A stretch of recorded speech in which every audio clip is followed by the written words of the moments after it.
Lord Rabbah, for all the good that Yah has brought unto you.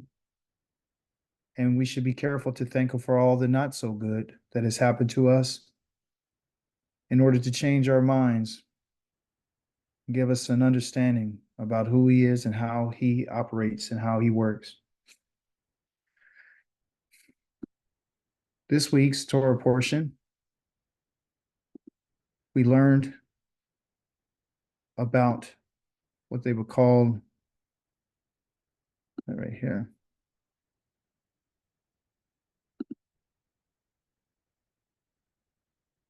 Baha'alotcha. It's a long word. Baha'alotcha. I transliterated it so we'd have an idea on how to say it. Baha'alotcha. Within this word, there are several ideas about what this means. One thing that we have to understand about the Hebrew culture and language is that there might be one word that be used for several things.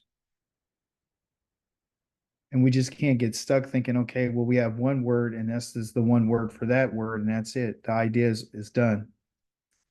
No, it has a greater significance.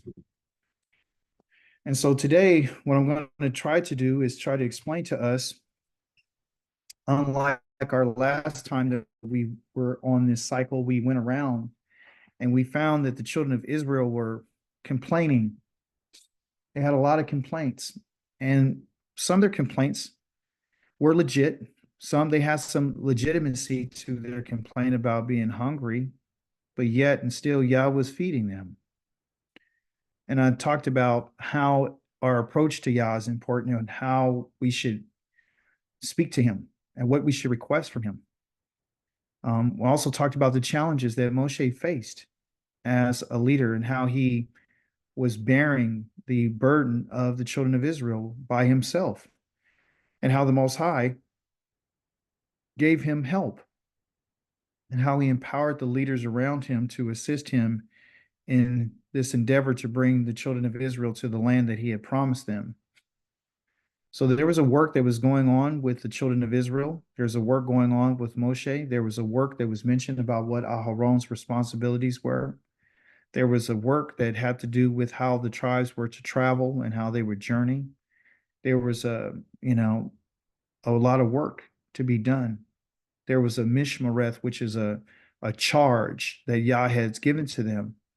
And so with that, we come now to the Baha'alotcha, which is one of lifting up, one to lift up. And within this word, Baha'alotcha, we have this word all. First letter is to see, from the ayin, which has to do with the eye.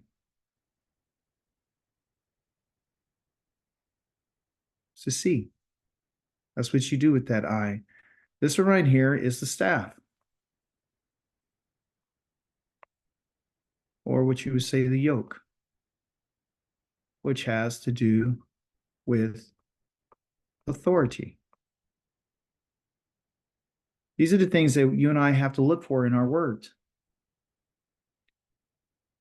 This letter right here, this bet right here, can mean in, or with, or within, or when. Okay. This hey right here is something that's causative. To cause something. Okay, so it's causative action. This ka right here is talking about the individual, you. Okay, and this tav right here, of course, you know, it means a mark or a destination. So just this one word alone has so many ideas around it. Okay. I have the picture, or this, what they call the PTR of the menorah. Unlike the people who are claiming to follow the Torah, you know who I'm talking about, are making up a new menorah. Their menorah consists of how many lamps?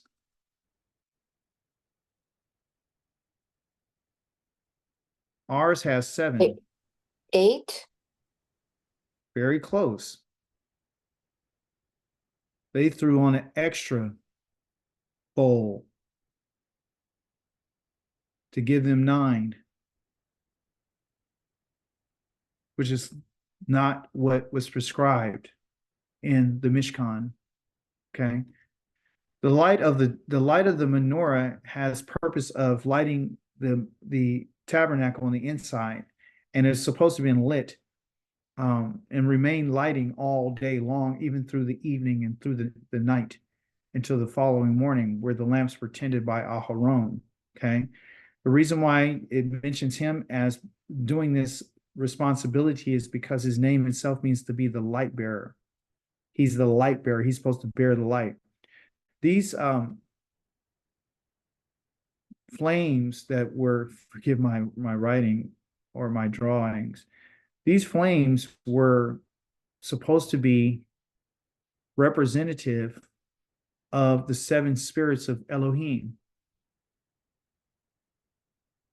the 7 ideas behind what Yah is and what he does. Light is to bring exposure. Light is to bring, one would say, emeth, which is called truth.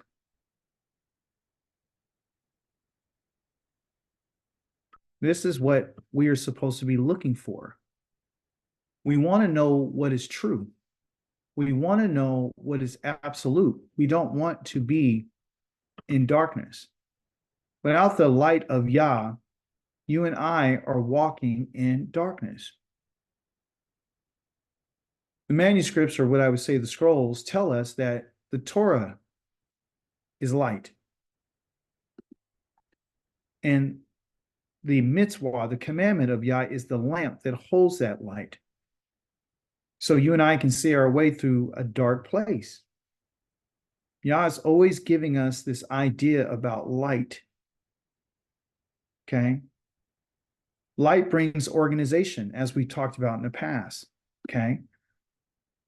But anytime that you and I are put into a position about being with Yah, we need to understand that it's about light. When we come to worship the Most High on the Shabbat, we're worshiping him differently, okay, than a lot of other people. And I will stand my ground on this. Just like you have individuals that say there's 9 lamps on a menorah, are the same individuals that say that the day starts at night. Those are the same individuals that say that. Those are the same individuals that said that the day of the Shabbat starts in the night when it's complete darkness. Even though Yah has said that when you bring me your offerings, you bring it to me in the Boker, which is in the morning when the sun comes out, that he names the day Yom after the name of Or, which is light. Yah has given a big ball of fire in the sky that rises, the All or Allah, that lifts in a sense up and makes its circle around the earth, its circuit, called the Shemesh. You see? So what it is, and every time Yah has spoken in our Torah portion, it said according to the P, the mouth of Yah, coming from our letter in the Hebrew called the Pei.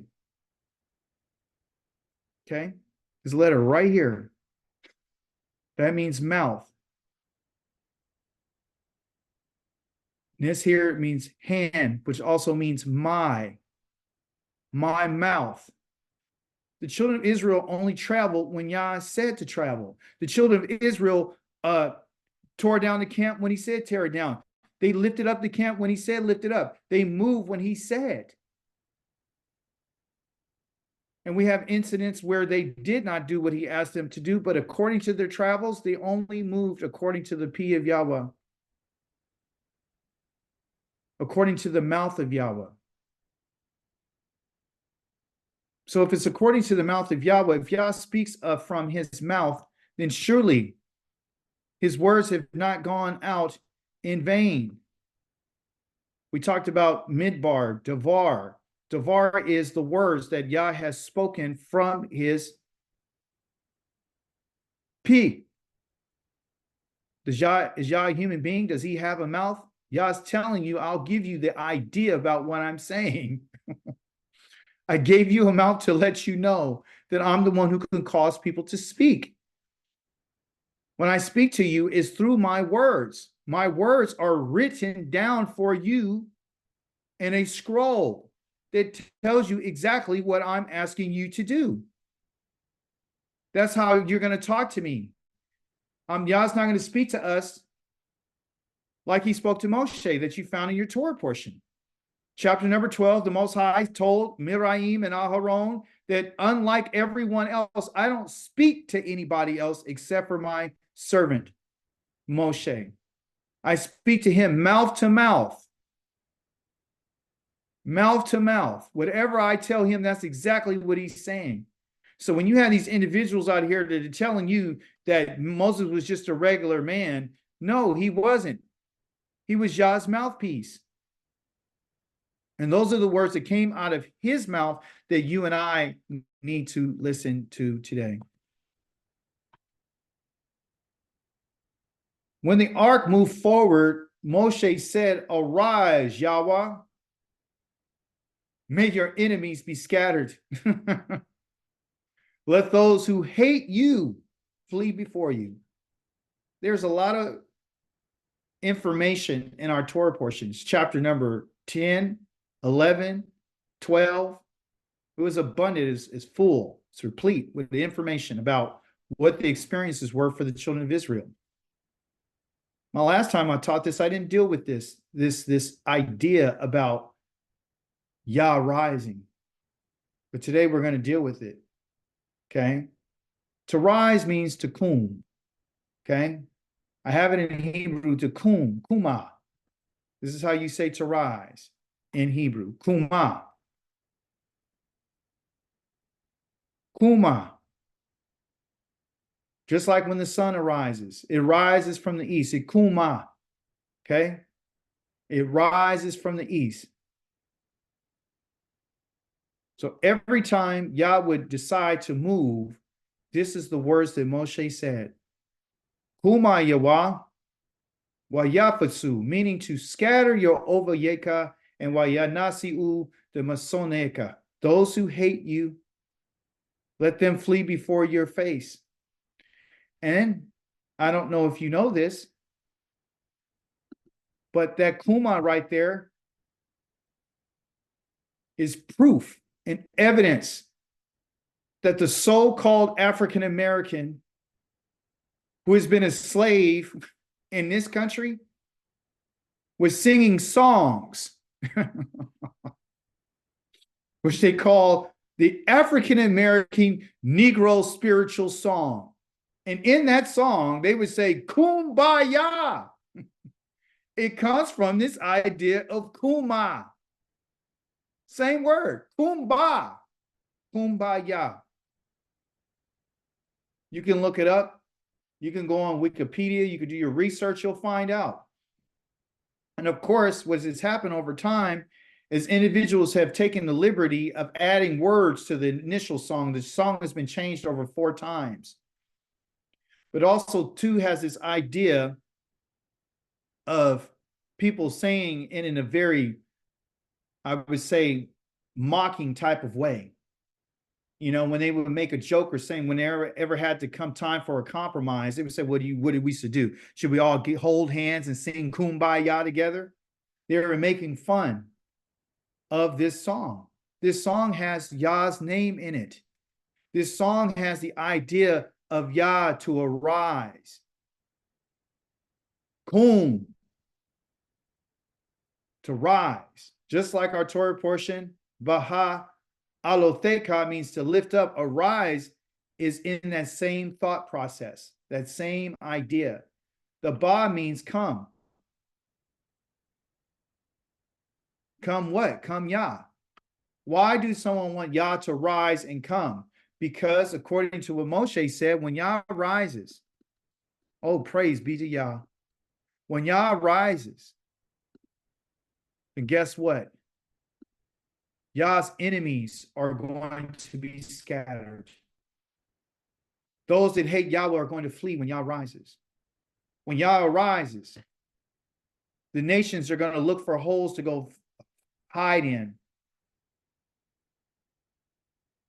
Talking about the idea of an enemy, he said, I'm going to scatter your enemies. Yah has enemies. That's what Moshe was saying. Yah has enemies, and so do you and I. The word for enemy is called oyev. Oyev, okay? That final letter right there, that B gives you more of a V sound. So it'd be oyev, okay? Oyev or oyev. But it has a very soft B sound, which gives you the V sound. There is no letter V in the Hebrew language, okay? They try to replace the wa to say that it's a V sound. It's not a V. It's a wa sound. It's a W, okay? So there is no letter V in the Hebrew language. Verify what I say. So this idea about his enemies that Moshe said, let your enemies be scattered when you arise. I want to talk about that, okay?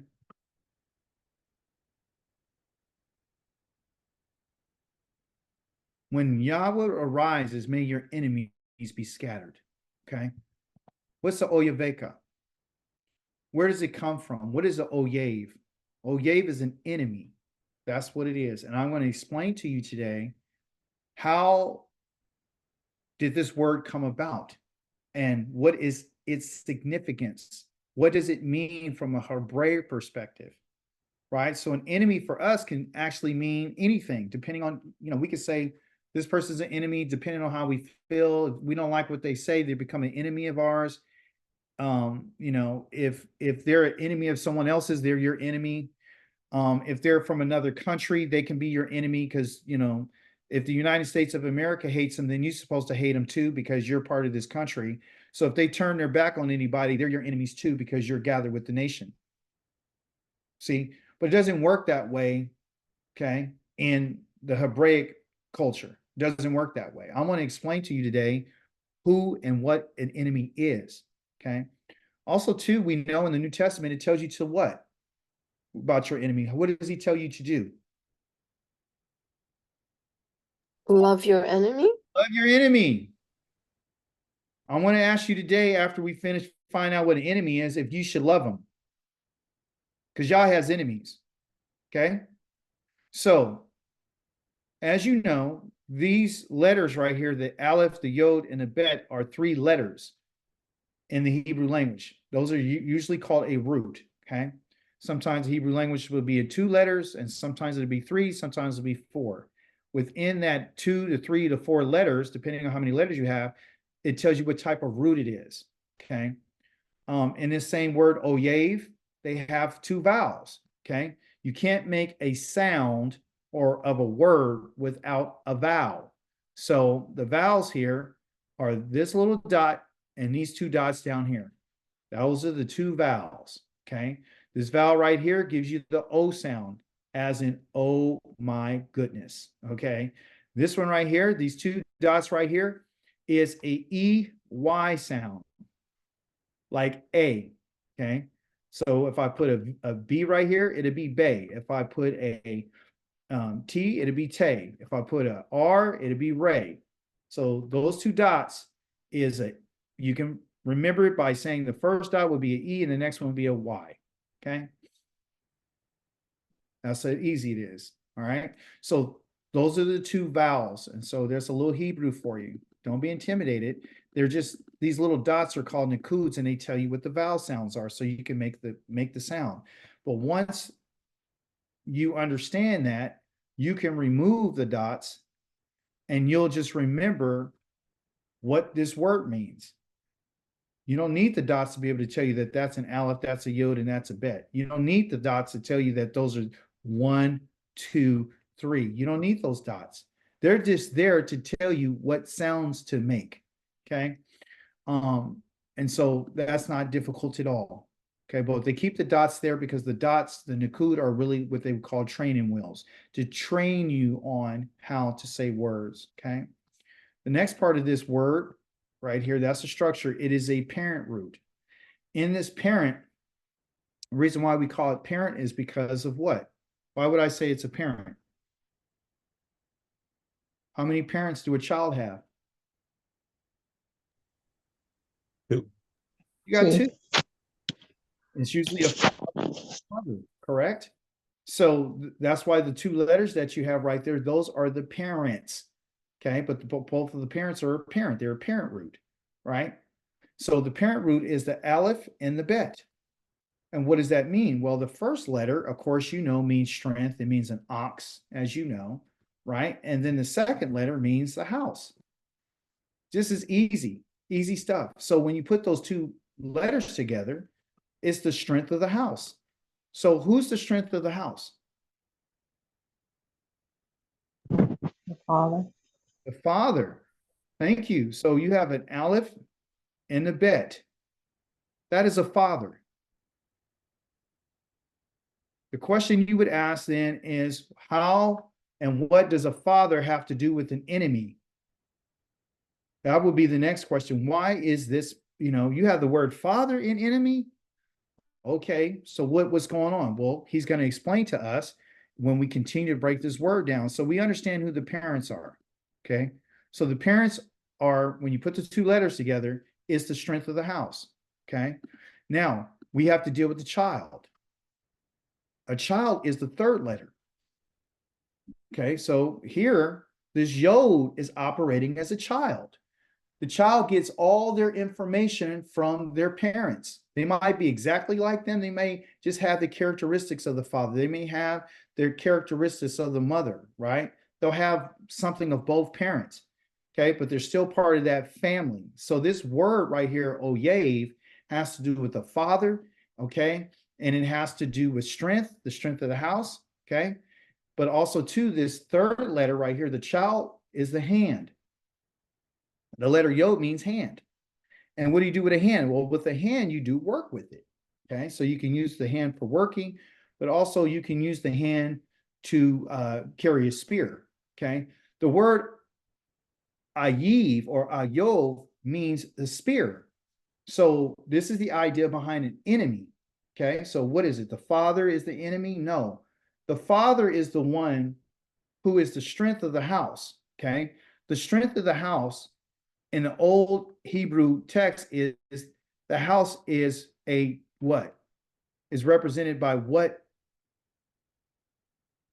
The tent. Okay. In the tent, everyone, you got a tent, right? And in the tent, they have something to hold the tent up. What do they use to hold the tent up? The pigs. They use this long spear, this long pole. It's a pole that goes right here. Okay. That right there is the spear because it has to be sharp on one end to go into the ground and sharp on the other to go through the material. That's where you get the spear from. So the father is the strength of the house. He's the pole. He's the one who has his hand on the spear whenever an enemy comes against his house. Anyone who goes against his home, anyone who attacks his family, anyone who comes in and tries to disrupt what he has going on, that's going against, that is in opposition of him. Yah is our father. Yah is the strength of our homes. Yah is the strength of our family. Just like a father is the strength of his house. It is the father's responsibility to protect the family. And he does that by any means necessary. I believe that I wrote a ketuvah, and in my ketuvah, my marriage contract, I wrote that as a man, it's our responsibility to protect our family against all enemies. All enemies that come against our house. Your enemies that are coming against your house are not people that just got guns in their hands. Enemies that can come against your house is anybody that's outside of the house that is doing something completely in opposition to what you said is supposed to be done.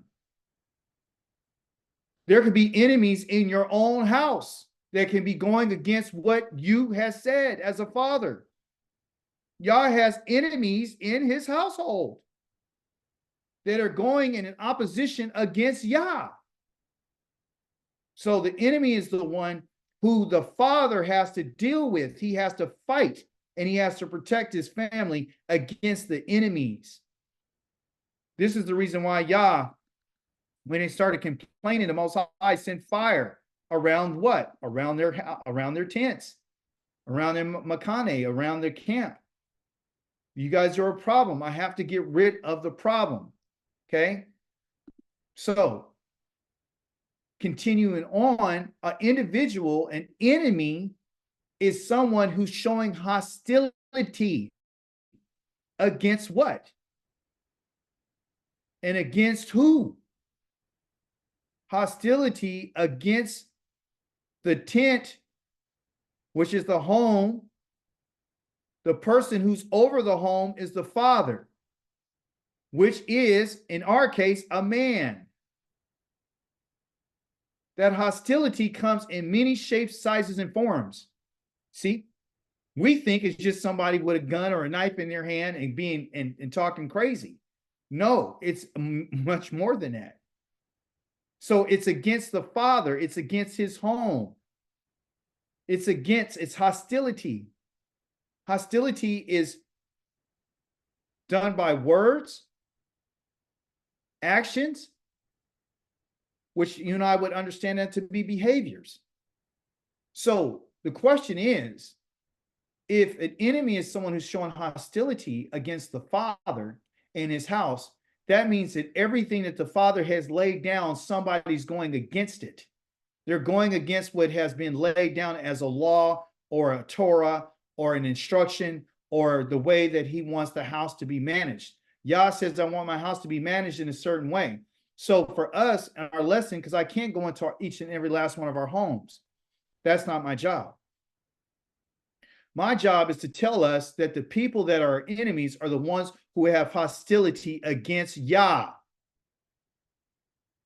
They're hostile against Yah. They're in opposition against him. They're in opposition against his words. They're in opposition against what the actions that he told us to follow. They're coming against Yah. They're opposed to him. That's an enemy. So Yah has to deal with these individuals that are showing hostility. Why is he sharing this with us today? Because Yah is giving us a warning. If you and I show any hostility towards what he said, you're an enemy of the Most High. You have made yourself an enemy against the Most High. If you have a problem with keeping the Shabbat and saying that that's the day that's set apart, you're an enemy of the Most High. No exceptions. Anybody who speaks to another name of another God is an enemy of the Most High. Uncomfortable as it may be, this is the emet. This is the light. This is the truth about who and what Yah is.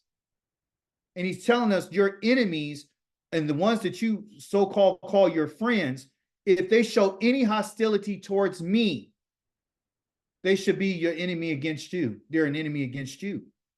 That's what you need to understand. I have people in my life that they know that I follow the Torah. They know I don't eat certain foods. And guess what? They make provisions so they won't go ahead and offend me. Hey, you know, this over here wasn't cooked on no pork or nothing, doesn't have any seafood in it. We set this aside, especially for you. When my daughter went to Texas to visit our family out there, they made provisions for her and said, hey, we know that you guys do this and this and that. So we made something special for you. We barbecued, but we didn't barbecue your food here. We did it here. That's that set apartness. So they're not hostile. So if you have somebody in your life that's showing any type of hostility against what you said, they're an enemy. If you saying what y'all said and they got a problem with it, they're an enemy. You understand? So I'm talking about the things of Yah. Okay? That's what I'm talking about today. I'm not talking about me. I'm not talking about you and our personal information. I'm telling you about what Yah has said, who is an enemy of his. Okay? And you and I can be able to recognize who the enemy is just by their hostility, any type of opposition about what you're talking about the Most High. We're bringing light to this. Yah's spirit in light is about bringing truth so we can see it for what it really is. Enemies have hatred, which they call in Hebrew saneh. They're hating Yah. They're hating him. And Moshe wants us to recognize that Yah is going to deal with his enemies in a certain way. I'm going to scatter you. That's what I'm going to do. Our ancestors hated Yah. That's why they were scattered. That's why they were exiled, because they hated him. They hated everything that he wanted them to do. They hate him. They did, okay? And those who are hating, flee before you, run like the enemies that Yah had in front of him. The people that are against righteousness are the ones who are hating Yah, okay? And you know, like I've told you before, that this word saneh here consists of two letters. I didn't have any slides for it because we have so much information. It's a samak right here. So letter S, and then this noon right here, which right here, okay? This letter right here means to turn, okay? And this one right here is a seed. So what does it mean? It means a thorn, the thorn seed. So just like on any type of plant or like a rose bush, you won't touch that rose because it has thorns on it. The thorns on it can actually cut you. So you get away from it. So you don't want to get cut with the thorns. So what you do is you move away from these thorns, because you say it's going to harm me. So the individual of Yah's enemies are the ones who actually turned away from Yah because they are saying that he's going to hurt them. He's going to bring harm to them. So again, you see this idea of opposition against the Most High. They're not interested in elevating Yah. They're not interested in lifting him up. They're not interested in light. They're only interested in darkness. Anytime a person turns away from Yah, they're turning away from light. They're turning away from instruction. They're turning away from correction. Our people hate correction. They do. They hate correction. They hate someone telling them when they're wrong. Okay? In our Torah portion, we find out about Yah's character, okay, Yah's attributes. I mean, I could have several slides up here to tell you so many different things about Yah, but I only want to share a few of them with you today, the ones that I think is really important. And they're all important, but these here are really important, okay? So about Yah's character, but also talking about our character. Do you not know that Yah gets angry?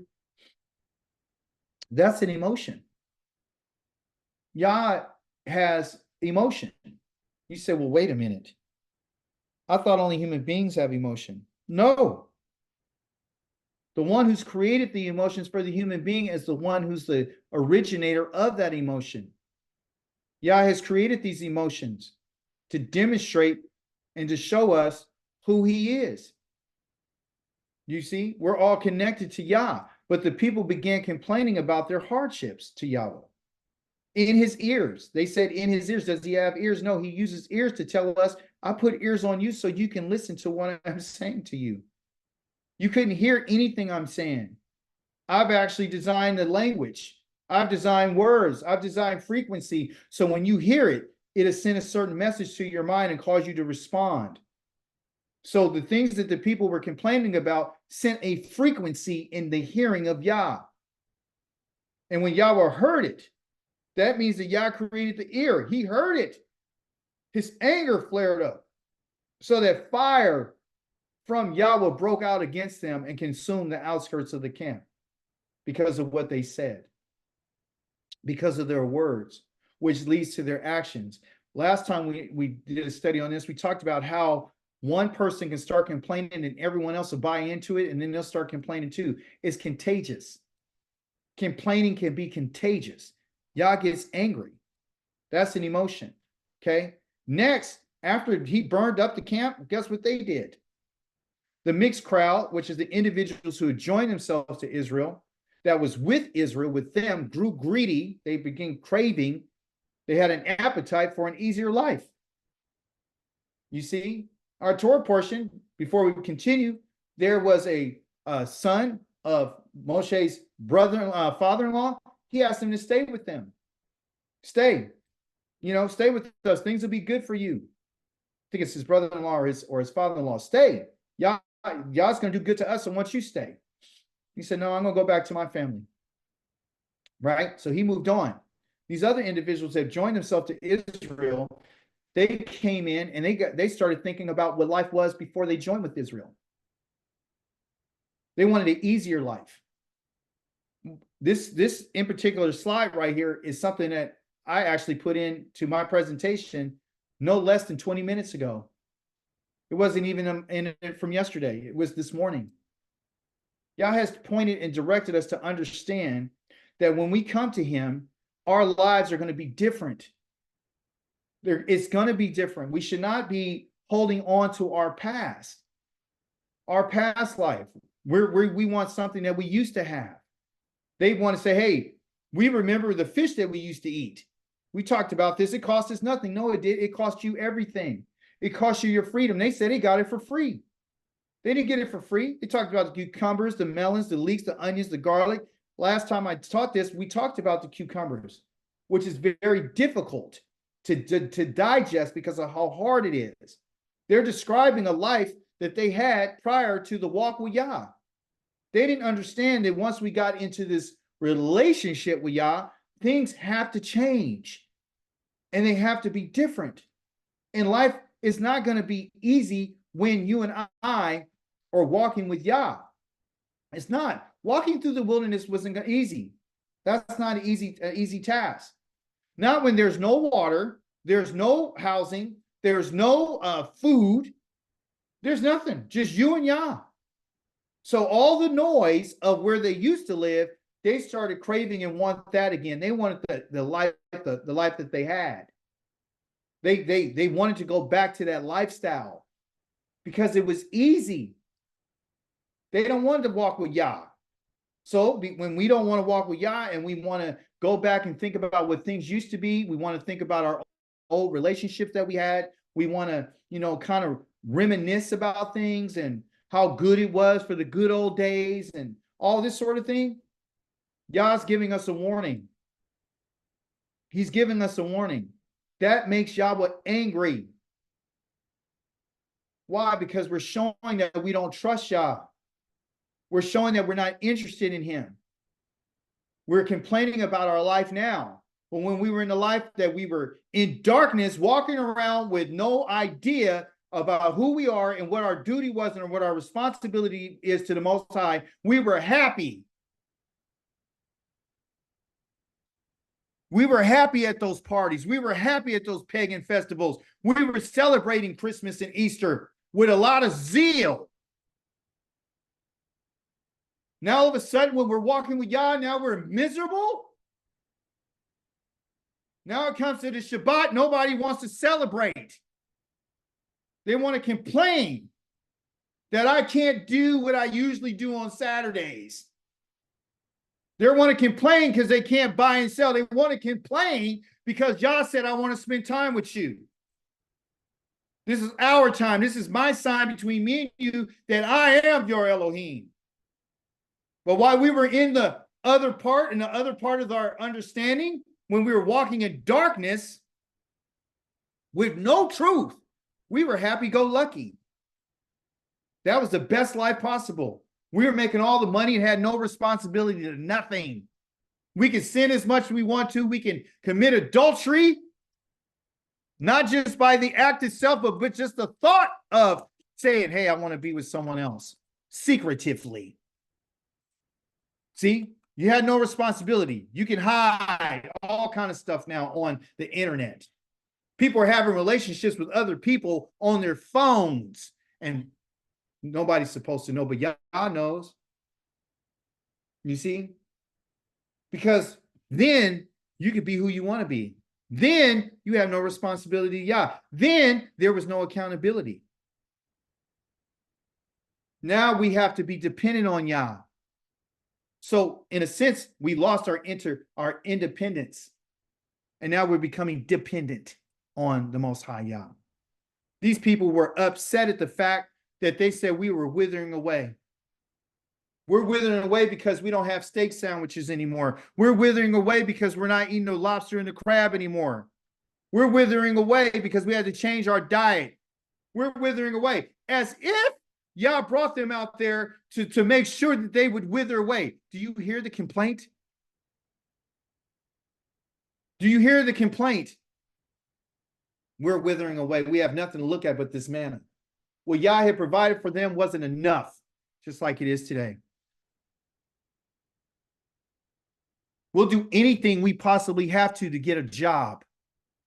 We'll say whatever needs to be said in order to be employed by a man or a woman. We put our trust in other people instead of Yah. We give them the respect instead of our Elohim. Yeah, we sure do. And that's what Yah's talking about. Yah has emotion. Yah is the creator of emotions. He even tells us that those of you who will escape will remember me. You'll remember me among the nations where they have been exiled. You're going to remember me. I'm talking to you. What are you going to remember? How broken I have been over their whoring hearts that left me.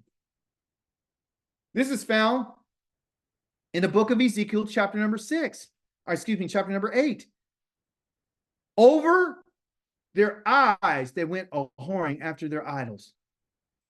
You know, we'll gloss right over there. Their eyes, they went a-whoring. So what was going with their hearts, their minds? They left me. They didn't want to hear from me. Their minds left me. I'm out of their thought. I'm not the priority for them. They left looking at me and started looking at other men. Do you hear what I just said?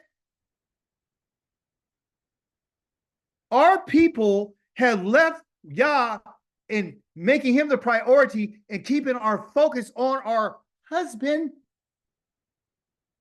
and went a-whoring after looking after other men, other idols. He's talking to Israel as his wife. Whoring is not just of one's body, everyone. Whoring is of one's mind.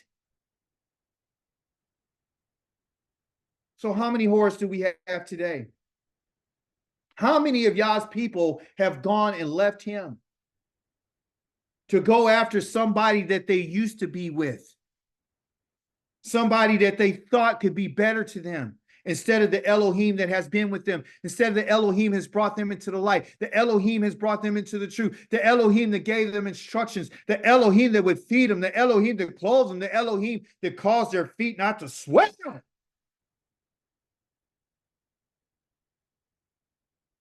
What about him? Why did we as a people leave our Elohim? Because we're whores.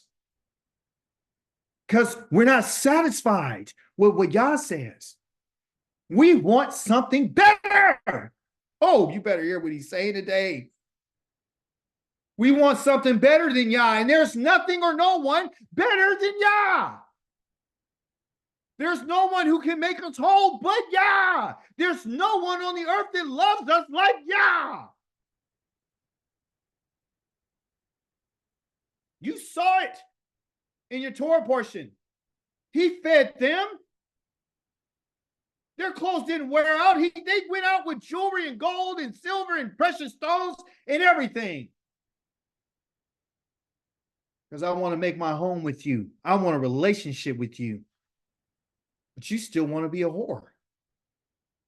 You want to take your eyes that I gave you, the ones that you look and you're supposed to see all the good that I've done for you. You're supposed to look around and see all the things that I've done. And you're taking those same eyes and you put them on somebody else. We broke Yah. We broke his feeling of love towards us. He was smashed. It was in a PL form. This ain't no regular, hey, I just broke it. You smashed my heart. My compassion that I have for you, my love. You smashed my heart when I found out that you've been whoring. Here's something else. Yahweh, he may cause grief. You'll find this in the book of Lamentations. Grief, yeah. I'll cause sorrow. But he'll take pity. That's if he chooses, in keeping with the greatness of his mercy. He does not arbitrarily, randomly pick or torment anybody or punish human beings for no reason. So when you read your Torah portion and he said if fire broke out, it wasn't for no reason. Oh, they were just complaining because they were hungry. Why did he burn them up? Why did he burn up their tents? He has a reason. He doesn't have to explain to you and I why. But he does take out the time to tell us that, yeah, I might cause some grief, but I can also show pity. Because Yah is the merciful one. Yah is mercy. I was out the other day, more or less the other morning, and I said, Yah, I haven't directed all my ways towards you. Sometimes I just feel like giving up. Sometimes I don't feel good enough. I feel like I have too much sin that haven't been dealt with. Not like I'm sinning. I'm in exile. I don't have an offering to bring you. I sing the same songs that I have. I read the same texts I've been reading for years, over and over and over again. There's nothing good and great about me that I think would be worthy of you. I'm unclean. I've been around unclean people. The food that I eat is defiled. What am I supposed to do? How am I supposed to make you happy and pleased with me? And a word from Yahweh came in my mind. It's my mercy. The part of Yah that you and I need to focus on is Yah's mercy. Is how kind Yah is. It's the greatness of his mercy. The only reason why we're in a relationship with Yahweh today is because of his mercy. This is a part of Yah that he wanted to just demonstrate and to show us. Mercy is shown to the people that cannot do what he said for them to do, even though they want to do it. Mercy is for the person that's in exile, that's eating food that has been contaminated with pork, and you still can call upon the name of Yahweh. That's mercy. It's mercy for Yah to say that I'll give you a Shabbat, even though I know that there's no Leviim or Kohanim to bring me an offering. But because you remembered it, I'll show you mercy. Because that is who he is. When he described himself to Moshe, Moshe asked Yah on his own behalf, please show me your ways and teach me how to walk. And Yah said, I'll come and I'll tell you who I am. And the first word that Yah says is, I am Yahweh, merciful. That's the first thing he said about himself. I'm merciful. Second is compassion. Yah's not picking on nobody. Don't you act like Yah doesn't hurt, or he doesn't get affected, or he's not grieved, or he doesn't get angry, or he doesn't celebrate, or he doesn't get excited, or he doesn't get happy. Because everything that you and I experience is because Yah gave it to us. We're operating in Yah's mercy. In the covenant that Yah made with our fathers, he said this word. It was the third word he said about, hey, don't make any other idols. Remember the idols that you and I have abandoned him for? Don't make them idols. You are not to bow down. Hishtak away. Do not bow yourself to them or serve them, for I am Yohewah, I'm Yahweh. Your Elohim am a jealous El. I'm jealous. I'm jealous. What am I jealous for? I'm jealous for my name. What am I jealous for? I'm jealous for my people. What am I jealous for? My holiness. I'm jealous. I don't want my wife, Israel, going around speaking, talking about, thinking about anybody else but me.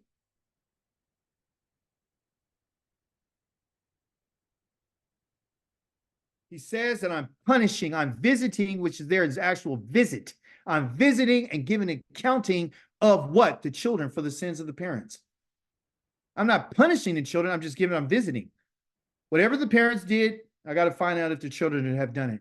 I'm going to visit and see if they change their minds.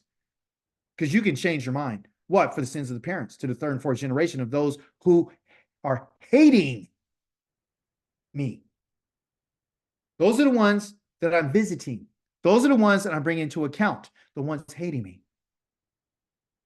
Those are the ones, because I'm your Elohim. So he's telling us, I have not spoken to any other people but you. So when I say that I'm visiting the children for the sins of the parents of the third and fourth generation of those who are hating me, I'm talking about my people. I ain't talking about the nations. I'm talking about my people. I'm talking about my people who's supposed to be close to me. I'm talking about the people that I brought out of the land of Mizraim, the hostility that I caused to come out from the land of Mizraim. That's what I'm talking about. I'm talking about their descendants all the way down to the third and fourth generations. But listen what he says. But making. Some translation said showing mercy. No, it's making. Oseh kaset. I'm making kaset. I'm making kindness. My whole intention of being your El is to show you mercy. For what? For the 1,000th generation of those, the 1,000th generation, not the third or fourth, the 1,000th generation of those loving me. Participle, present tense, loving me and obey my mitzvot, my commandments. There's no way that this berith, this covenant is over, like some of these clowns out here are saying. That you and I cannot keep this. If you don't keep this, you're dead.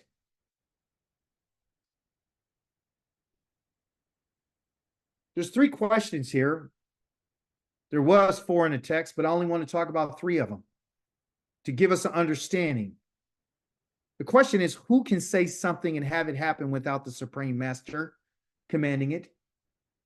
Which tells us something about Yah. Remember, we're talking about his character. Yah's character tells us that you and I can't do anything without Yah commanding it.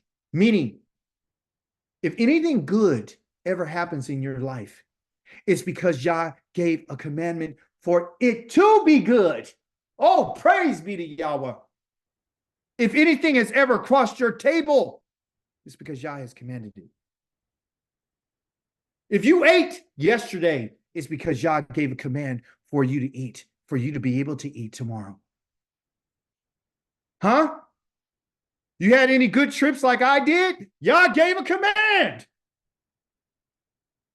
And I did the trip and I was safe and I enjoyed myself because he commanded it.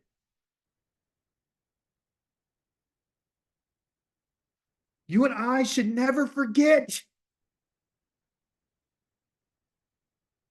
Look at Yah's mercy.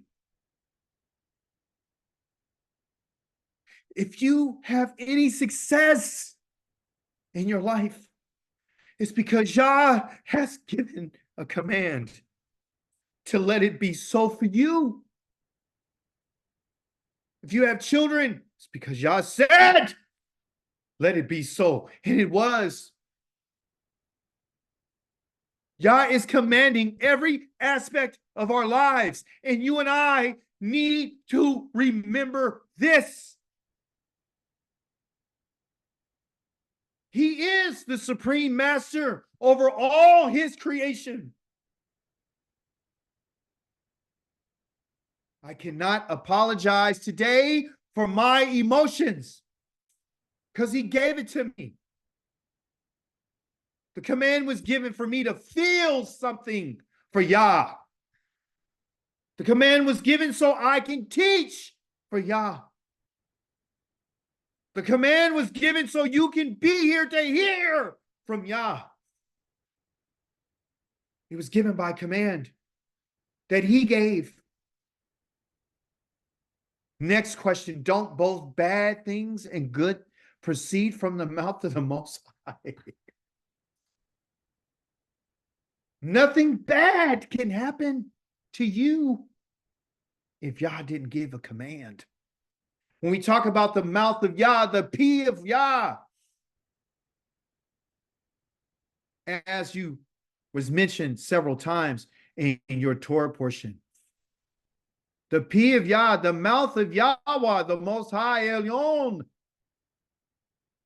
both the bad, the Ra, which is evil and dysfunction, and the Tov, which is the good and the functional, can both proceed from his mouth. He is the Most High. When he talks about being the Most High, he's the highest, the one that's highest lifted up. Baha'alotcha to Allah, like an Olah offering to rise up into his sins. Oh, because he's the Most High. He sits above the circle of the earth and he looks down because he's the Most High. Nothing bad or good can ever happen without it coming from the mouth of Yah. So the next question is, why should anyone alive complain? Why? What can you and I complain about? Even a strong man, what can he complain about? About the punishment, the judgment, the bringing in the righteousness of his or her sins. Why would something even come out of the mouth of a person who can't have anything happen without Yah commanding it? You think because if Yah is the one who commands it, or anything that's good or bad proceed out of his mouth, and all of a sudden you and I can open something out of our mouths and don't think we're going to pay for it? Who are you and I to elevate any words that we say above what the Most High said?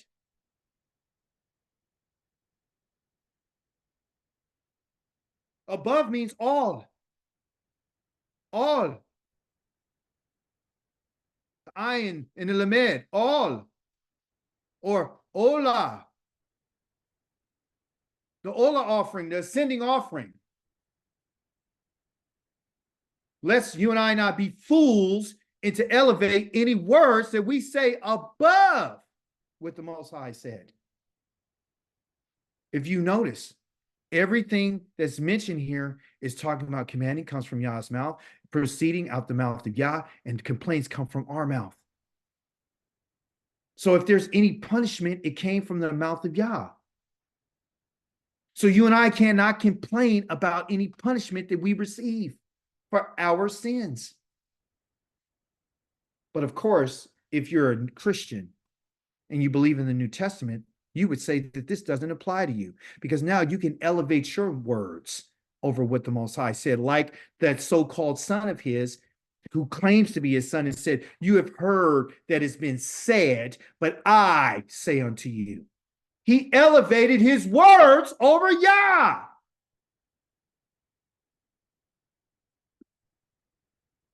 And that's a problem. That's a warning for us. Your Haftarah this week was in the book of Zechariah, meaning Yah remembers.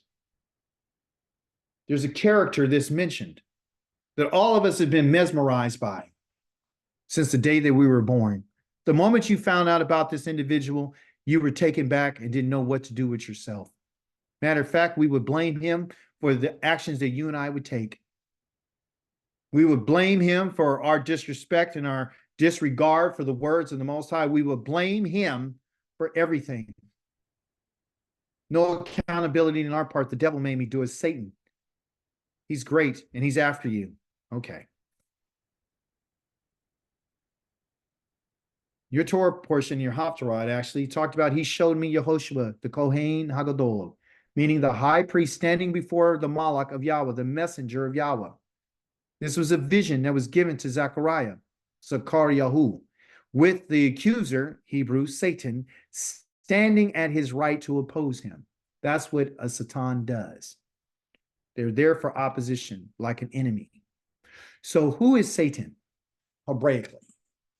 Who is he? Who is it? How many Satans are there in the Hebrew Scrolls? Do you guys know? Tell me. How many types? If you know.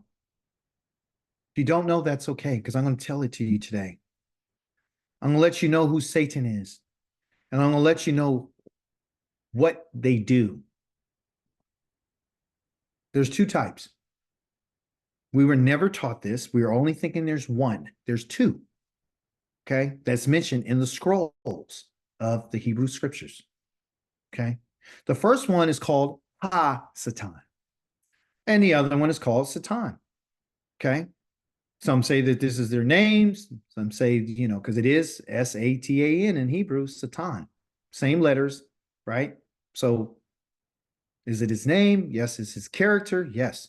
So its name is its character, just like Yohei has a name. That's his name and his character that we talked about, you know, merciful, kind, compassionate, you know, slow to anger, you know, merciful, right? Never acquitting the wicked, holding everybody responsible. That's his character, right? So here, Hasatan, there's two types. One is Hasatan and the other one is Satan.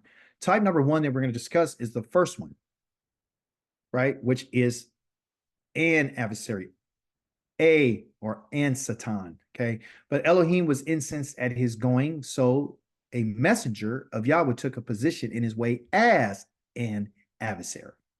So adversary could just be a regular Satan, okay? An S-A-T-A-N, okay? And, okay, there is no letter A in Hebrew, right? So it could be an A or an Satan. So he took his position as an adversary, just for grammatical purposes, it said that. Okay, the messenger of Yahweh is the Satan here. It's an Satan. He's a Satan. Okay, the Malach of Yahweh. The messenger of Yahweh became an adversary in the way of Balaam, which we're going to read in chapter number 22 in the book of Numbers when we get to our Torah portion. Okay, so Yahweh was angry at this seer, or what they would say a prophet, and caused him, this Malach, to go and to take a position in the road as an adversary there, but it's called a Satan. So Yahweh can use anyone to be a Satan for his purpose. And he did it because it was connected to anger. So you see the Yah again is demonstrating that he does get angry. So when Yah gets angry, he sends one of his own messengers. A Malach is someone who's walking, Malach, on behalf of Yah. Okay, this means from, this is lach, mean to walk.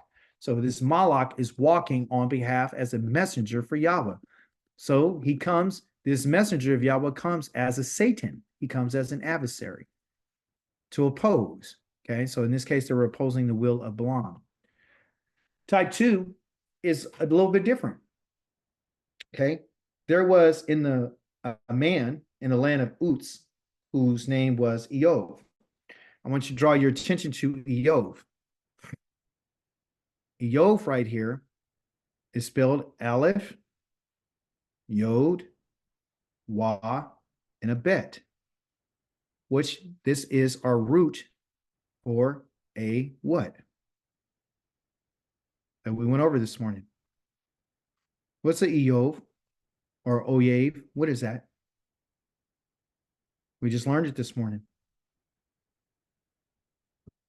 It is an enemy. See? That's what it is. It's an enemy. I spelled that wrong. Okay, it's an enemy. So Eov's name, which they call in English Job. That's Job. This is his real name. His real name is Eov, and Eov is known as to be an enemy. Eov thought the Yah had become his enemy because Yahweh is going to allow something to happen to him. Okay, so this man was blameless. Who? Eov, what they call Job. He was blameless and he was upright. He was Yashar and he was Tom. He was complete. Okay, and he feared Elohim. Right? And so what did that fear come by? It came by him hearing some instructions from Yah, and he shunned, meaning sar. Sar again is the word for being a prince, but it also means, oh, forgive this writing, forgive me. The sar is a prince, but it also means to turn, because that's what a prince does. A prince turns heads. Okay, so a prince turns heads. That's what a prince is. So this word sar right here is someone who turns heads. So what it said is he turned, he literally, when it said he shunned, he literally turned from evil. Okay. And his behavior was that of a prince. And the people around him, he would turn their heads. He would tell them, hey, this is what we're going to do. Right. So that's why he was blameless. That's why he was upright. Unlike the New Testament will tell you that there was none righteous, according to Paul in the New Testament, and there was no one without any fault. Here in the book of Job, in chapter number 1, you see that there's a man who is blameless and one who's upright. And guess what? His name is not JC, and he's not the Christ, and he didn't die for anybody's sins. See? So this man, Eov, known as Job, Hebraically as an enemy, he feared Yah. Fear of Yah comes through hearing and listening to what Yahweh has said. So Yah had a relationship with him. Okay? This same type 2 of this adversary, now that we're going to find out who this adversary is. It happened one day that the sons of Elohim came to serve Yahweh. Okay, so I'm going to just, every time I read, I'm going to break down what I just said. There came one day that the sons of Elohim came to serve Yahweh. Okay, so when it says that they came, this means that it was a hithpael, meaning that they caused themselves to do this action on themselves. So Yahweh didn't make them come. He didn't force them to come. No one else forced them to come. They came on their own, and they came on a day, which is like a time. Okay. They came on a Moedim. All right. They came at a certain time. Okay. So if you know, you see right there in the heavens, they still have this idea on one day. Okay. It happened one day that the sons of Elohim came to serve Yahweh at an appointed time. So just like you and I have appointed times to show up, they had an appointed time to show up, and they do. Okay. And among them came the adversary, highlighted the adversary. It's not an adversary. It is the adversary. There's a definite article point directly to this one. So this one here is the Satan. It's the Satan. Okay. So the Most High has created this being just like, and you know that he's one of the sons of Yah. He's one of Yah's sons that Yah has created for a purpose. Okay. Everything that Yah does is for a purpose. And Yah would ask the adversary, which is one of his sons, one of his beings that he created, where are you coming from? Right. And guess what the adversary said? He answered Yahweh, not the Malach of Yahweh, the Satan. Okay.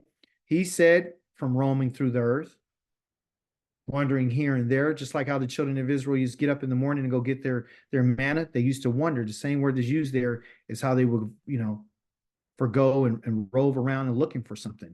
So the job of Satan is to roam the earth. That's his job. Okay. Just like the job is for them to come and appear before Yahweh. And he showed up because he was supposed to too. He caused himself to show up as well. He's one of Yah's sons. Okay. So he's one, just like Yah has evil spirits, just like Yah can command good and bad. He needs someone there to do some work for him. And so this Hasatan is someone that's under Yah's authority. Okay. And he can't do anything without Yah saying so. Okay. So his job is to roam the earth, going back and forth through it. And what is he going back and forth through it for? Right. So Yah would ask the adversary, the Satan, he asked him, did you notice my servant Eov? It's interesting, right? My servant. So Yah had a servant called Eov, and he was blameless and he was upright. Okay. And Eov did not have the Torah of Moshe. He did not. He did not have the Torah of Abraham, Yitzchak, and Yaakov, but we know that he had a relationship. The relationship we had was one of service to Yah, that there is no one like him on earth. A blameless and upright man who fears Elohim and who what? SARS evil. He turns away from evil. He turns his head from evil. Just like he said, when a young woman walked past me, I'm going to turn my eyes because I know what I'm going to be looking at. I'm going to turn my eyes from looking at younger women because this is against the Most High. I don't want to do that. So he had to demonstrate that he was someone who actually wasn't just in conversation, but it was also in his action. Okay. I have the Hebrew here because it's important for us to understand, because there's something in it that you will never see if you're just reading English. Okay. So, and I'll read it quickly for us.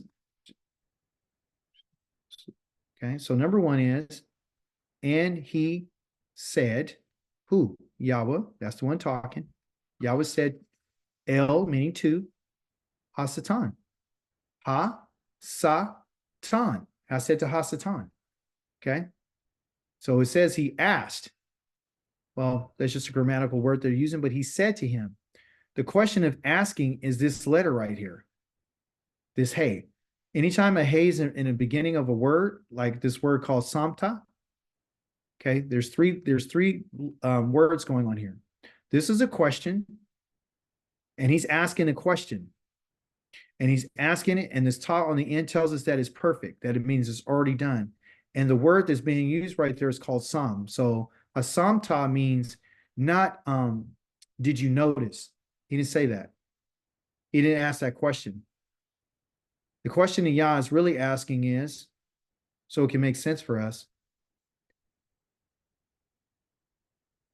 have you set your mind upon my servant? And then he tells you who your servant is, Eov. That's the question. Not did you notice him? That's not what he said. That's English. Did you notice him? No, he didn't say that. Yah asked the question, have you set your mind upon him, upon my servant, Eov? Right? That Ki'ain, there is no one Komohu that's like him on the Ba'aretz, and man of who's complete, and a man who's Yashar, meaning upright, who fears Yareh Elohim, and Wasar from Meirah, from evil. He turns from dysfunction. Okay. So why is this here? Because I want you to see that the job of Satan is the one that Yah has created. His job is to go through the earth, and he's looking for people to set his mind upon. Okay. When Yah talks about him setting his mind upon him, he's saying that he wants him to consider, right? This is a past tense right here, everyone, that he did consider. So it tells us that the power that the Hasatan has a different type of power. This in particular being has the power to know who is following Yah. He knows who Yah's servant is. He knows who's blameless. He knows who's upright. Because Yah would never ask the question, have you set your mind upon my servant? For he is, and he already knew that.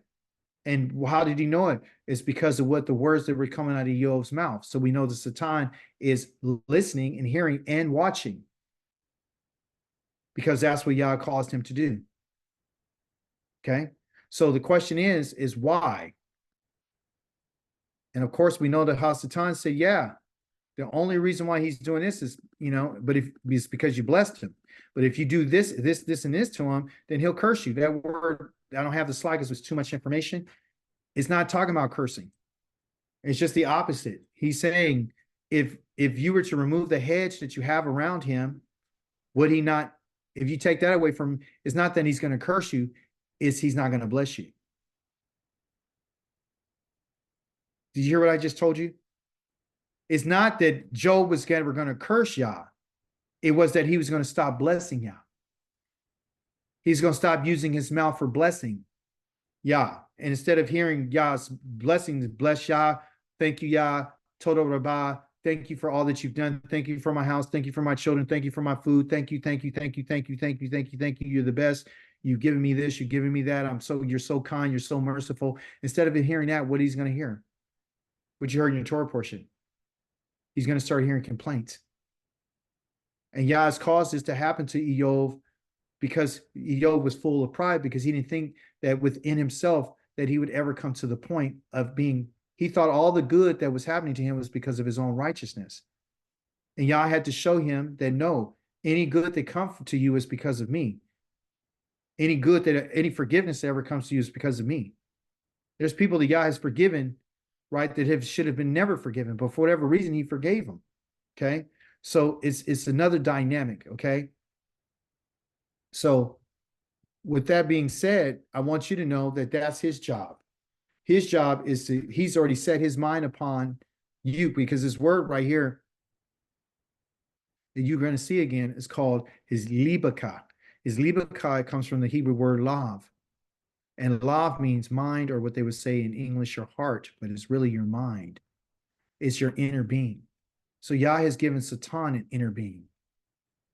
That's what he's given him. He's a samata, asamata. He has been able to set his inner mind, his inner being upon the servant of Yah. So anyone who decides to serve Yah, this is what you should expect if Yah decides to choose you as a candidate to go through some challenges. So he's going to find out whether or not you're going to bless Yah, not curse Yah, whether or not you're going to bless Yah even when you're being hurt, even when you're going to bless Yah when you're faced with adversity, when you're going to bless Yah when things are not working well for you, when you're going to bless Yah when you're sick. Or only time are you going to bless him like Hasatan did. Hasatan is here to teach you and I. That's why Yah created him, so he could teach us to find out if what we're really made of. You read the story, you know what I'm talking about. See, that's why Yah created him, to find out if you really the tea that you say that you are. You put you in hot water, we'll see if you're really the lemon spice, or if you're the ginger. What are you? I'm gonna find out what you are. And I'm gonna find out whether or not you only bless me because of all the abundance that you have, or will you bless me because remember, he said the children of Israel in the land, they had all the abundance of everything and they were ungrateful. Some people will only worship Yah and they thank him for all the good that's in their life, but they never thank him for the bad. And that's where you and I have been deceived. That's where we're in darkness and we don't have light, because Yah is telling you, if it's something bad, I did it. And you're going to praise me even in that. Oh, you hear what he said? But my enemies are alive and well. This is from Dawid. You know what book this is, continually bringing light. Because when we continue to bring light, we continue to bring praise, we continue to show the truth. The truth of the matter is, because that's what bringing light is, like Aharon, he's the light bearer. That's what his name means.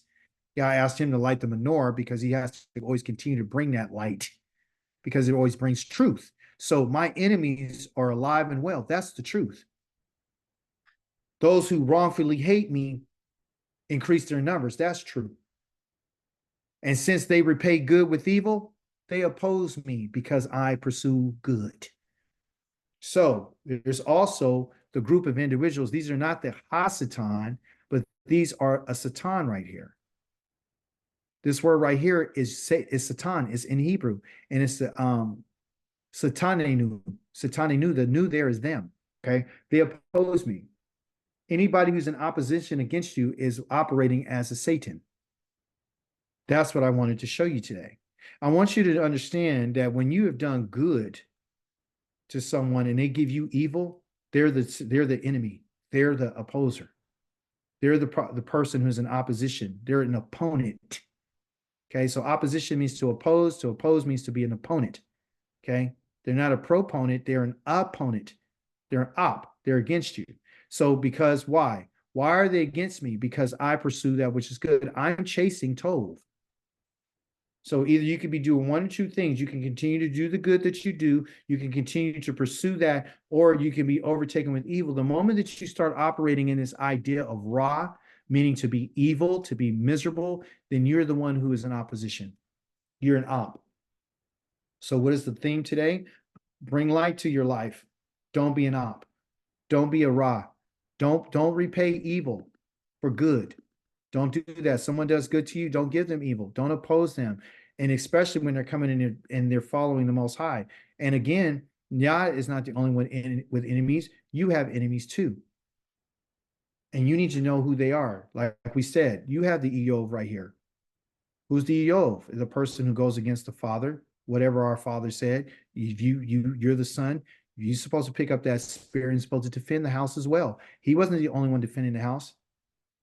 His son's supposed to stand up, his children, his wife, and everybody's supposed to stand up. That's why you see in the Torah where a woman would get involved and her husband's in a fight, she'd end up getting in a fight as well and fight the man too. That's what it is. When you love somebody, you're going to stand with them. Okay. So the Most High is saying, look, if you're not standing with me and you're in opposition against me, you're an enemy. That's what you are. If you're walking in darkness, because those who do darkness are in evil, if they don't stay in the light, because they have no praise, even in the good or the bad that they go through. See? So Yah's making it clear to us. He's making it very plain today about what an enemy is. Thank you, Rifqua.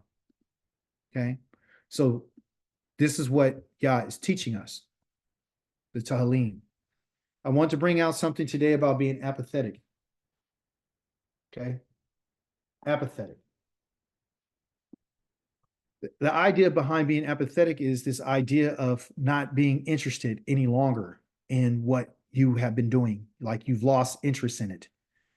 I'm noticing that, and I'll speak for myself, there's moments in my life where I have some type of apathy. And I think it's because, when you're used to things being a certain way and they're not that anymore, you get a little, bored. Right? Because nothing's really happening. There's no excitement. So there's really no excitement in what we're doing. For example, when you look at the Pesach, there's a celebration of Yah bringing the children of Israel out, but I'm not able to mikra, to come together with a congregation of people physically, and we can celebrate together and party and get drunk together. I don't have that.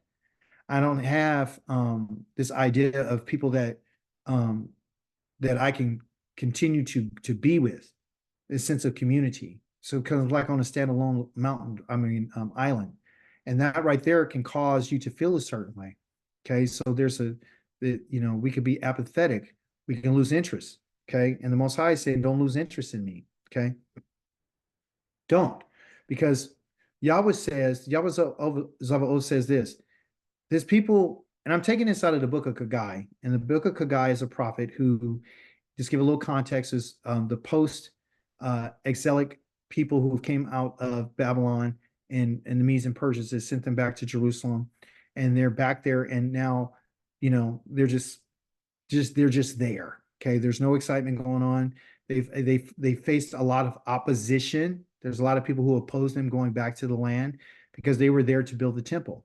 Okay, that they were decreed by Koresh, the king, who said, "Hey, I'm going to send you guys back because Yah has instructed me through the prophets that you guys are supposed to go back and build his house." So they went back. They were excited at first. Then when they got there, they were faced with a lot of opposition, a lot of Satans, okay? People that did not want them to do anything.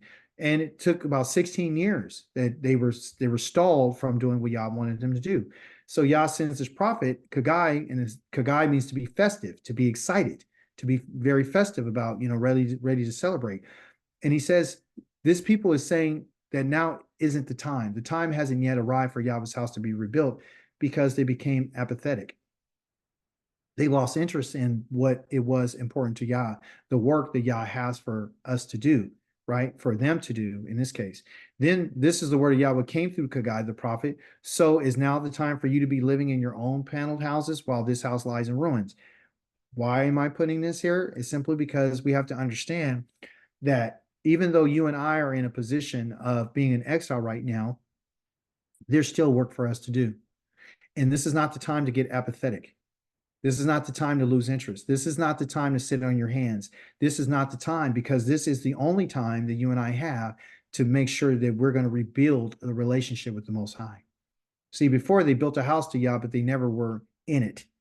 They were never really into Yah. They just did do things, the physical things, but the spiritual things and the heartfelt things, being wholehearted towards Yah, they were never really there. That's the reason why we went into exile. So right now, you and I have a lot of work to do, right? So the work has to be done. And the work that we're working on, we're not building a temple, but we're building a relationship, okay? And so in the same chapter, the Most High has said something that I thought I would be appropriate to share with us today. It says, therefore, here's what Yahweh Zavaoth says. Think about your life. That's what he says, right? That they say it in English. Think about your life. Yah never really said, think about your life. He never said that. Just like when we read over in Job, Eov, it said that, have you noticed my servant? No. Have you set your mind upon him? Have you set your mind upon him? Have you set your inner person, your inner being upon him? So now here the Most High has said something that is not just think about your life. Okay. What he's saying is, and I'll read it in Hebrew for us, it's very important because it goes to what was spoken to Satan. It says, Wayata the Ko Amar Yahweh Zavaoth. That means, thus saith Yahweh. Okay, here's what Yahweh says. Okay. He says, Simu. Okay. Simu right there is the same letters, and I'm going to show you in another slide, that was connected to the same word that was used called sum. And sum means to place or set. Okay, to place or set. And then he says, Yelavavakim. So he's talking to a group of individuals. So the your right here is not an individual, it's individuals. So the lavav right there is the lamed, that you have right here. And then the bet, that's lav, that's the mind. Okay, remember the lav? And then he puts another bet right here. Okay, so there's two bets. It's called the lavavakim. So why is it two bets? Because there's two things going on. Okay. There is the mind of the inner mind that one must bring to Yah, and it's the one of the outer mind. If there's an inner, then there's an outside mind. So in our case, the inner mind is going to be your subconscious, right? I'm trying to spell that. Subconscious, and here's your conscience. Okay. So you got a subconscious and you got a conscious. So both minds is what Yah is looking for. He wants us to set or to place both of our minds upon him, the subconscious and the conscious, not just one of them. Okay. Not just one, both. Right. So, and he says, upon your ways. So it's not just thinking about your life, because that's abstract. He's saying, I need you to place, you guys, your conscious and your subconscious minds upon your ways, your darkekim, your ways, plural. Okay. So he's talking to the nation. He's talking to the individuals who are apathetic and who really just who don't get it. Okay. So that's what Yah is saying. That's what I'm looking for. I'm not just telling you to abstractly think about your life. What I want you to do is take an action. And the action is, I need you to place your minds upon your ways. I need you to look at the way that you live your life. The places that you're going. I want you to see what really is important to you, right? Because you can't do the work that you need to do if you're thinking about something else. Okay. So just like I mentioned to you that, the adversary was asked a question. Did you notice my servant? Which we found out that he really didn't ask him that. He says, here it is. Ha Samta. You have put your inner being, you have set your inner being upon my servant. Here he says, you have set your lavavkim. So he's saying to Satan that you have set your mind upon my servant.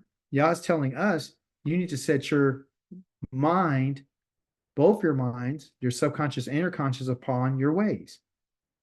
So they have something in common. Okay. So if the Most High, and look, just to verify that I'm not making this up, let me give it here in different colors so you can see it. Shin, Shin. Mim, Mim. Lamed, Lamed. Bet, Bet. That's two bets. Okay. The Ka, the Kim. That's still the same letter, just looks differently. Okay. So that's right there. He's talking to a group here. That's the U right here. Here he's talking to you, to the individual. Here he's talking to the group. This is the group over here. And he's talking to Satan, which is an individual, which is the third person masculine singular. Okay. He's an individual. Okay. Over here, it says upon all. Here it is, all. Here's Abdi, which is my servant, and here's my way, your ways. Okay. So that's what the Most High is. So Most High is telling one of his sons that he created that I know that you have set your mind, your inner being upon my servant. Yah's telling us as his sons and his daughters that this is what I need you to do. What you need to do is you need to set your hearts, your minds upon your ways. I want you to consider your ways, right? Satan, I want you to consider my servant. You guys, I want you to consider your ways. So Yah now is not talking to Satan. Yah here is talking to his people, which is his servants. So when Yah is talking to his servants, as you notice, he uses the same type of wording. He still has this idea of placing and setting. I want you to place and set what? Something, which is what? Your libika. So you and I share, like we have the lavavkim, he has a libika individually. He has a mind, just like you and I do. And that's why he's able to do the things that he's been able to do to us. That's why he's able to understand us and know our ways, is because he has the inner being too. He's just a lot sharper because he's with the Most High, but the Most High made him that way to bring about the results that he's looking for, as you can read in the book of Job. Okay. So that's what Yah has showed. So the idea here now is to understand that these examples that we've been going over is causing us to think about what is our priorities. Our number one priority, instead of being apathetic and sitting on our hands and not wanting to get started on the work that Yah wants us to do, because we have to work on ourselves while we're here in this land, in the lands of our enemies, but also too, we have to work on the relationship that we had no respect for. Okay. So the priorities, we have to prioritize what is most important at this moment, because this is the only time that we have. Okay. This is it. Just like for them, it wasn't time for them to sit on their hands. It wasn't time to be, lethargic. It wasn't time for them to be about their business. It was about building that Yah's house. For us, we're in a different situation. We're in exile. So for us, it's not time for us to think about how to become successful and rich and all this kind of stuff. And, that's a good thing. You could still do those things. He didn't have a problem with anyone building their house. He wants you to have a house. He wants you to be successful, but he does want us to understand who and what should be the priority. The priority in this instance here is the Most High. And the only way that we can prioritize properly is we first have to examine ourselves, and we have to examine our ways. So examination is about, and this word examine is English, but in Hebrew it talks about searching, like literally going on a hunt. It's like a literal hunt and a testing of what our ways are. And then once we find out what those ways are, you can align what Yah says that are his ways, and then you can line them up with yours and see if you're on the same path. Because often we think we're on Yah's path, but we're not. If you and I are about us and we prioritize other things before the Most High, then Yah is not the priority. Then you and I are not on the right road. All because Yah is the one who gives the command, and we could say it and it happens, is because Yah said a yes or no, doesn't mean that you and I should not make Yah the priority. Yah's not a genie in the bottle. He's telling us, I want you to return to my ways. I want you to return to my ways, but I need you to look at your ways and examine them, see if indeed those ways are in alignment with what I said. They cannot be in alignment with what I said if I'm not the priority. And if I'm not the first thing in your mind when you wake up in the morning, I'm not a priority to you, then our relationship is not working. Okay. If Yah's not a priority when it comes to the Shabbat during the week when you're doing all that you're doing, and you're never considering, like on Wednesday, or excuse me, a Yom Revi'i or Yom Kamishi or Yom Shishi or Yom Rishon or the Sheni or the Shalishi, those days are the days that you should be considering thinking about what I need to do for Shabbat. Shabbat is the priority. That's the biggest day of the week for us. That's the biggest day. That's the most important day of the week is Yah's day. Okay. Lift us. We need to let us lift up our hearts. Okay. That is our minds. And again, the idea of Baha'alotcha, which is to lift up or to ascend or to bring up. We need to set our minds higher, right? And not only our minds, but also our hands, meaning the work. Whatever work that we do, we need to give it to El. We need to give it to our power who's in heaven and say, hey, we for our part have transgressed and rebelled. That's giving an honest answer. And then you for your part have not forgiven. When I read that in my little, human mind, I thought, well, surely we're forgiven. No, no, you're not forgiven, not now. Right? If you and I were forgiven and we were in a right position with the Most High, then we would be forgiven. But right now, He has not forgiven. Why? Because we haven't been restored. So when it talks about examining and testing our ways, you go ahead and look at all the times that you've transgressed and rebelled against Yah. And you look at your life and ask yourself, am I transgressing Yah right now? Am I rebelling against what He said? Is He the priority?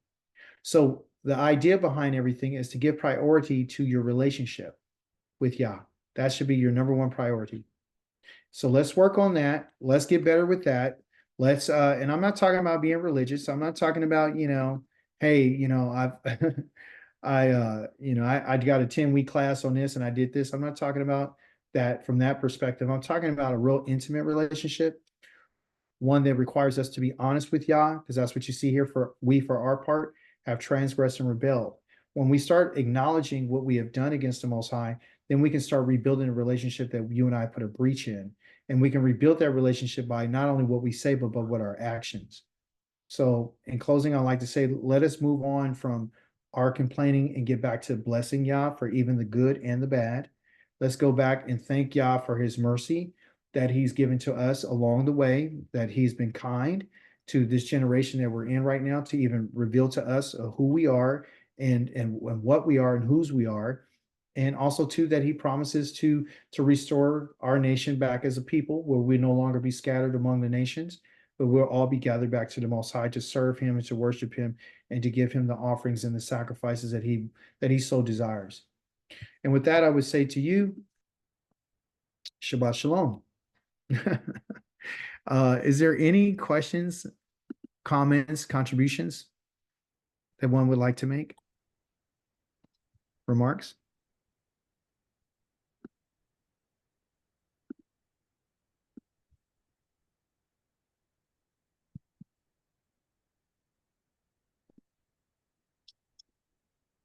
If not, let's get started with our Baha'alotcha.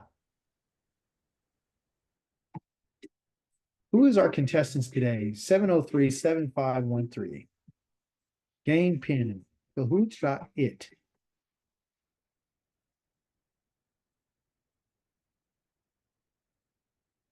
Reigning champion returning.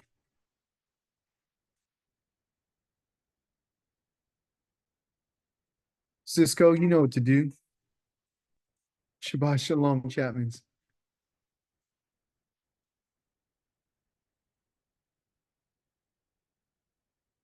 And Cisco, you can start recording.